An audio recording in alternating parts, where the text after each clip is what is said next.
Ubushikiranganji bw'ikigega ca leta bufatikanije n'umugambi wa leta PAIFRB ufashwe mu mugongo n'ikigega mpuzamakungu citaho uburimyi n'ubworozi FIDA mu Burundi bwaratunganije kuri uwa kabiri uruganda rwo gushira ku gihe umugambi wo korohereza abenegihugu ku bijanye no kwaka no gukoresha ingurane, kubika no kubikura amafaranga mu mabanki no mu microfinance, stratégie nationale d'inclusion financière mu gifaransa. Umuhinga mu vy'ubutunzi Dr Abel Bigawa Bazira yavuze ko uyu mugambi wateye intambwe ugereranije nuko watanguye. Uwo mugambi mu isanzwe washinzweho muri 2012, umugambi wateza gushika mu korohereza abenegihugu kwaka ingurane canke kubika no kubikura amahera yabo mu mabanki n'ama microfinance. Kugira bishoboke ariho ivyo bari biyemeje bivanye nuko ari amabanki, ari ama microfinance canke ari leta biciye muri BRB n'iyindi migambi ya leta nka PAIFRB, FIDA n'izindi. Rero no munsi impamvu turi ngaha nuko kuva umwaka 2020 uwo mugambi waraheze.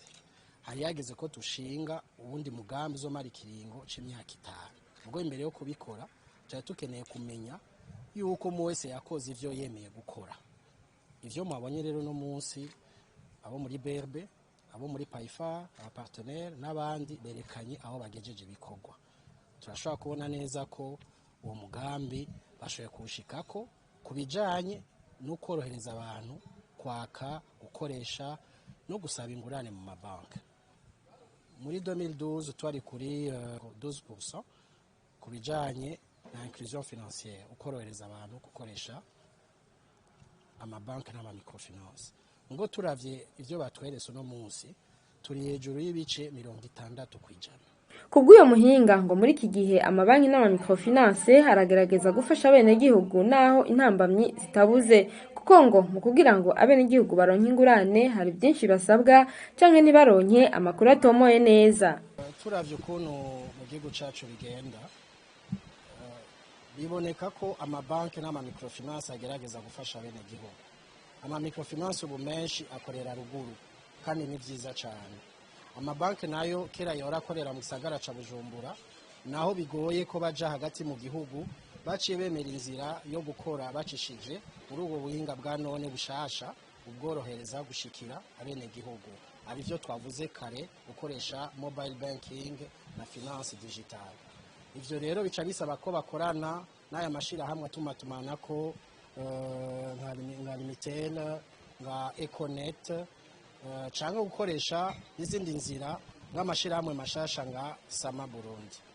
Ivyo rero twovuga nuko ikibazo cane cane twabonye bafise uno munsi nuko amategeko yohinduka kugira bashobore gushikira neza abenegihugu aho bakorera, ari ruguru ari mu bisagara, mugabo kandi ayo mategeko aborohereze nabo nyene kubandanya bakora bashobora kunguka. Intambamyi zirahari. Iya mbere twabivuze burya ni inzira bacamo kugira baronke ingurane. Ari bisabwa byinshi kandi benshi ayo makuru usanga bayaronka nabi. Amakuru rero no kwigisha abantu ibijanye n'ukuntu basaba ingurane bisaba ko bikorwa mu bisanzwe nabo bene mitaye cyangwa abo nyene basanzwe batanga ingurane.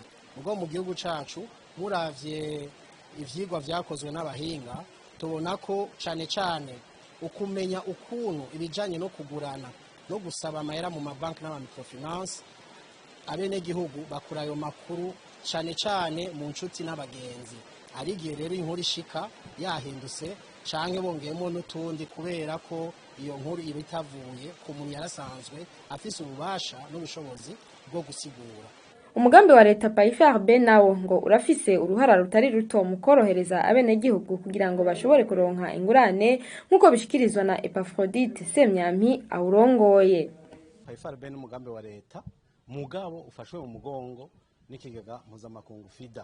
Ni umugambi utegerezwa gufasha ingene umwenegihugu yoshikira uko avyipfuza ibijanye n'itunganywa n'ihanahana ry'uburyo bwomufasha kwiteza imbere. umugambwe Sahwanya Frodebu urashima intambwe ubutungane bw'Uburundi bwashitseko yo gushengeza ibihangange vyategeretse ihirikwa cy'ubutegetsi biciye mu gusesa amaraso mu mwaka w'1993 vyashikirijwe kuri uwa kane n'umukuru w'uyo mugambwe mu kiganiro yagiranye n'abamenyeshamakuru mu gisagara ca Bujumbura. Akaba yabishikirije mu gihe kuri uwa gatanu igenekerezo rya 21 Gitugutu uyu mwaka hazohimbazwa imyaka irenga 29 incungu ya demokrasi Melchior Ndadaye agandaguwe. Uyu mugambwe usaba leta gufata ingingo zirashe zo gutsimbataza intwari ibereye. Kurikira Pierre Claver Nahimana arongoye umugambwe Frodebu.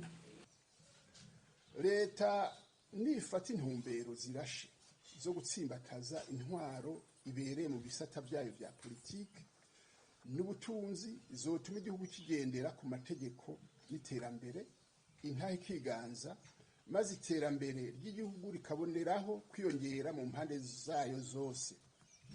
Bisubiye nirwanye bimwe biboneka ukudahana ibiturire n'isesagurwa ry'itunga rusange ry'abanyagihugu hamwe rero n'urwangara mu gutunganya ivy'igihugu.